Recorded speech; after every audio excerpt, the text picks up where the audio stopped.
Study IQ IAS, आपका selection हमारा mission.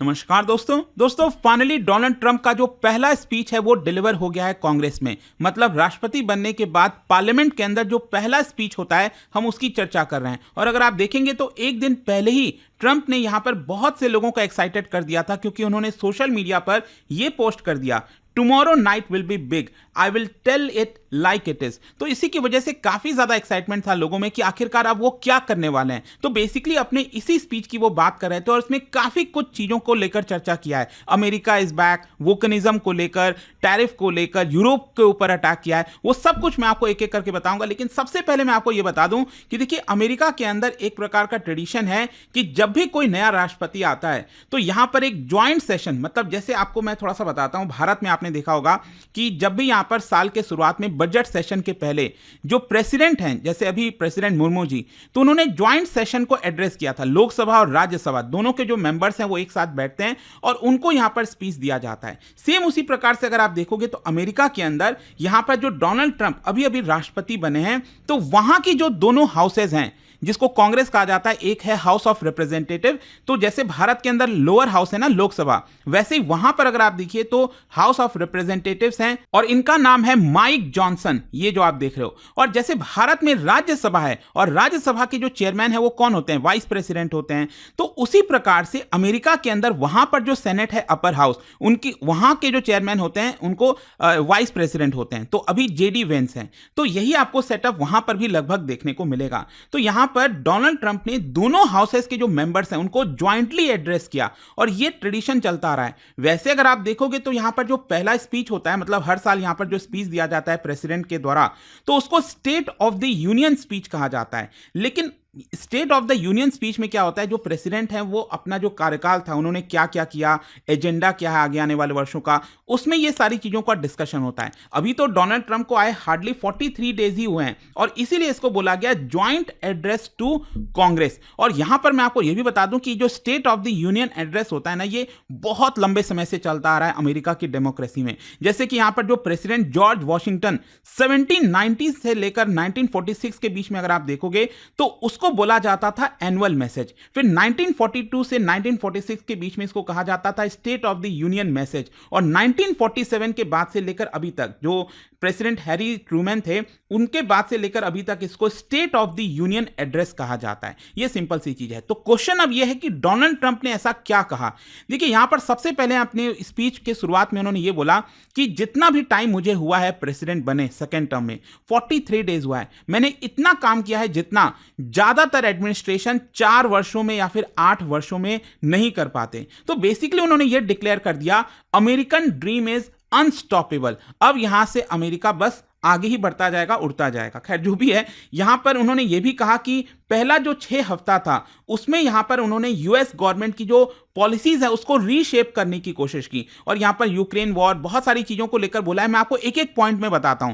देखो सबसे पहला उन्होंने जो बोला ना, अमेरिकन ड्रीम इज अनस्टॉपेबल, तो बेसिकली वो ये कहना चाह रहे थे कि जो अमेरिका है वो वापस आ चुका है और अपनी ग्लोरी हासिल करने वाला है। और मतलब कि हम ऐसा विटनेस करेंगे अमेरिका के अंदर जो पहले कभी नहीं हुआ और आगे आने वाले टाइम में भी ऐसा विटनेस कभी भी देखने को नहीं मिलेगा। फिर इसके अलावा उन्होंने बोला कि पिछले 6 हफ्ते में 100 से ज्यादा जो एग्जीक्यूटिव ऑर्डर्स हैं वो हमने पास किए हैं, साइन किए हैं और 400 से ज्यादा एग्जीक्यूटिव एक्शंस हमने लिया है। मतलब यहां पर अमेरिका में जो सेफ्टी है, ऑप्टिमिज्म है, कॉमन सेंस है, उसको रीस्टोर किया है, ऐसा डोनाल्ड ट्रंप का कहना था। साथ ही साथ उन्होंने ये भी बोला कि लोगों ने मुझे इलेक्ट किया है मेरा जॉब करने के लिए और वही मैं यहां पर करता आ रहा हूं। फिर नेक्स्ट जो पॉइंट उन्होंने बोला, बेसिकली उन्होंने ये कहा है कि इलीगल इमिग्रेशन को रोकने के लिए हमने बहुत सारे जो यूएस की मिलिट्री है, पर्सनल है, बॉर्डर पेट्रोल है, उन सबको स्टार्ट किया है ताकि ये जो इलीगल क्रॉसिंग की जाती है, बेसिकली वो मैक्सिको की तरफ से ज्यादातर इशारा कर रहे थे, वहां से जो इलीगल क्रॉसिंग होती थी उसको हमने रोकने में कामयाबी हासिल की है और अभी तक ये लोएस्ट रिकॉर्ड पर है। जो भी इमिग्रेशन होता था गलत तरीके से, अब वो काफी ज्यादा कम हो गया है। फिर नेक्स्ट यहां पर देखिए उन्होंने क्लाइमेट चेंज के ऊपर ही अटैक कर दिया। हम सब जानते हैं उनकी पॉलिसीज क्या रही हैं, वो क्या सोचते हैं, लेकिन अपने स्पीच में भी उन्होंने कह दिया, I terminated green news scam, Paris climate accord, corrupt WHO, तो WHO को करप्ट बोला है, UNHRC से विड्रॉ किया है। मतलब उनका कहना है कि ये सारी चीजें मुझे मैटर नहीं करती हैं, क्लाइमेट चेंज ये सारी चीजें बकवास हैं, और इसी की वजह से हमने जो अपनी पॉलिसीज हैं उनमें इन सारी चीजों को एलिमिनेट कर दिया है। इनफैक्ट अपने स्पीच में तो उन्होंने जो बाइडेन को worst president in American history ये भी डिक्लेयर कर दिया, और ये कहा कि उनके समय में तो थाउजेंड्स की मात्रा में जो इलीगल क्रॉसिंग्स थे वो हर महीने हुआ करते थे। फिर नेक्स्ट यहां पर देखिए उन्होंने कहा है कि उन्होंने गवर्नमेंट को जो वेपनाइज किया जाता है, गवर्नमेंट एक प्रकार से एग्जाम्पल दिया उन्होंने कि कैसे यहां पर पहले के जो राष्ट्रपति थे जैसे बाइडेन हो गए, वो अपना पॉलिटिकल वेंडेटा लेने के लिए ओपोनेंट्स को जो है अरेस्ट करा देते थे, और पॉलिटिकल ओपोनेंट्स के खिलाफ जो है केसेस चला देते थे, जैसे मेरे ऊपर चलाया गया। तो यहां पर उन्होंने कहा कि हमने इस चीज को खत्म किया, we have brought back free speech in America. और यहां पर उन्होंने कहा है कि 2 दिन पहले ही यहां पर उन्होंने इंग्लिश को ऑफिशियल लैंग्वेज डिक्लेयर कर दिया। आपको याद ही होगा कि अभी मैंने वीडियो भी बनाया था वैसे इसके ऊपर कि इंग्लिश जो है वो अमेरिका में ऑफिशियल लैंग्वेज अब कहलाएगा, अभी तक नहीं था। जी हां, और इससे क्या है कि बहुत ज्यादा लोगों को खतरा है जो नॉन इंग्लिश स्पीकिंग वहां पर हैं, जो यहाँ पर इंग्लिश नहीं समझते, या फिर बहुत बड़ी जो संख्या है वहां पर स्पेनिश की, चाइनीज जो जानते हैं, तो उनके लिए बड़ी मुसीबत हो सकती है, ऐसा लोगों का कहना है। लेकिन डोनाल्ड ट्रंप का कहना है कि नहीं, हमें इंग्लिश को ही ज्यादा प्रमोट करना चाहिए। खैर यहां पर नेक्स्ट उन्होंने बोला है कि our country will be woke no longer. इसके ऊपर तो काफी बड़ा अटैक किया उन्होंने। बेसिकली उनका कहना था कि अगर आप चाहे डॉक्टर हो, अकाउंटेंट हो, लॉयर हैं, एयर ट्रैफिक कंट्रोलर हैं, मतलब आपके पास जो स्किल है उसके हिसाब से आपको नौकरी दी जाएगी, ना कि रेस और जेंडर के बेसिस पर कि आप इस रेस से बिलोंग करते हैं तो आपके लिए ज्यादा प्रमोशन किया जाएगा, आपको ज्यादा प्रेफरेंस दी जाएगी। तो ये जो पॉलिसीज अपनाई जाती थी अमेरिका के अंदर पहले, वो अब हट जाएगी, और सिर्फ स्किल बेस्ड के ऊपर ही आपको यहां पर काम मिलेगा और आप काम कर पाएंगे और पैसे कमा पाएंगे। फिर नेक्स्ट यहां पर उन्होंने ये भी चीज कहा है कि we have removed the poison of critical race theory. तो बेसिकली वो इशारा कर रहे थे कि यहां पर सिर्फ 2 ही जेंडर होते हैं, मेल और फीमेल। यहां पर थर्ड जेंडर उनके डिक्शनरी में नहीं है, और इसी की वजह से यहां पर यूएस गवर्नमेंट के अंदर सिर्फ 2 ही जेंडर माना जाएगा, मेल और फीमेल जो है। और जो क्रिटिकल रेस थियरी है उसके अंदर जिस प्रकार से जहर भर गया था उसको वो हटाने की कोशिश कर रहे हैं। नेक्स्ट यहां पर देखिए उन्होंने एक और चीज कहा है, और स्पेशली ये अमेरिका के लोगों के लिए बड़ी परेशानी का पीरियड चल रहा है अभी, अगर आप देखोगे, स्पेशली इन्फ्लेशन की मैं बात कर रहा हूं यहां पर। तो उन्होंने इस चीज को भी बोला कि एग प्राइसेस, उन्होंने डायरेक्टली एग के प्राइसेस को भी लेकर बोला कि कैसे ये आउट ऑफ कंट्रोल होता जा रहा है। लेकिन उनका कहना है कि मैं इसको वापस से अफोर्डेबल बनाऊंगा। जब वो कहते हैं ना मेक अमेरिका ग्रेट अगेन, तो उन्होंने कह दिया मेक अमेरिका अफोर्डेबल अगेन। यहां पर उनका कहना था कि ये सबसे हाईएस्ट प्रायोरिटी होने वाली है कि यहां पर जो वर्किंग फैमिलीज हैं उनके लिए कैसे रिलीफ दिया जा सके। फिर अपने स्पीच के एंड में जो है और भी कई चीजों को लेकर उन्होंने बोला कि यहां पर किस तरह से जो क्रिटिकल मिनरल्स का प्रोडक्शन रोका गया था अमेरिका के अंदर, उसको मैं खत्म कर रहा हूं, और वापस से जो ऑयल, गैस, क्रिटिकल मिनरल्स जितनी चीजें हैं उसका प्रोडक्शन अमेरिका में स्टार्ट हो सकेगा। और लास्ट में यहां पर एक और चीज उन्होंने अटैक कर दिया, वो है यूरोप के ऊपर। देखिए उन्होंने ये कह दिया कि वॉशिंगटन के जो यूरोपियन अलाइज हैं वो ज्यादा रशियन ऑयल और गैस पर स्पेंड करते हैं दैन डिफेंडिंग यूक्रेन। मतलब यहां पर यूरोप के द्वारा दिखाया तो जाता है कि वो यूक्रेन को प्रोटेक्ट कर रहे हैं, लेकिन ट्रंप ने एक प्रकार से यहां पर पोल खोल दी और कह दिया कि यूरोप के जो देश है ना वो ज्यादा रशिया को मदद कर रहे हैं, क्योंकि ऑयल और गैस उनसे खरीदते हैं।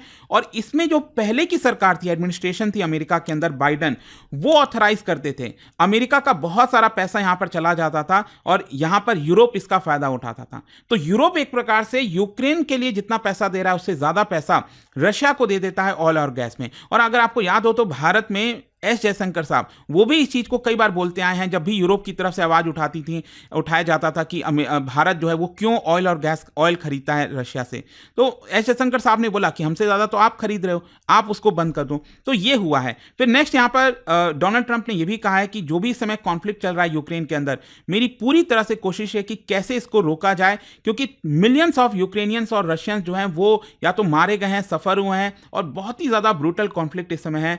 यहां पर समझ नहीं आ रहा किसी को कि कैसे ये वॉर एंड होगा, लेकिन मैं इसमें लगा हुआ हूं कि यहां पर कैसे वॉर को खत्म किया जाए, जो hundreds of billions of dollars है अमेरिका का, उसको सेव किया जा सके। और लास्ट में देखिए उन्होंने एक और चीज कह दिया रिगार्डिंग टैरिफ। इनफैक्ट उन्होंने ये भी बोल दिया है कि जो टैरिफ्स अभी इस समय लग रहा है उसको हम और ज़्यादा डबल करने वाले हैं, और स्पेशली रेसिप्रोकल टैरिफ को लेकर उन्होंने बोला, जो कि भारत के लिए खतरे की घंटी हो सकती है। क्योंकि रेसिप्रोकल टैरिफ क्या है कि यहाँ पर जो देश जितना टैरिफ लगाएगा उतना ही टैरिफ अमेरिका भी लगाएगा। तो उन्होंने यहाँ पर डेट भी दे दिया है कि 2 अप्रैल से जो रेसिप्रोकल टैरिफ है वो अलग अलग देशों के ऊपर आ जाएगा। अब देखना होगा कि भारत के ऊपर कितना टैरिफ लगता है, लेकिन उन्होंने अपने स्पीच में भारत का भी नाम ले लिया कि जो देश सबसे ज़्यादा टैरिफ लगाते हैं उसमें भारत भी आता है।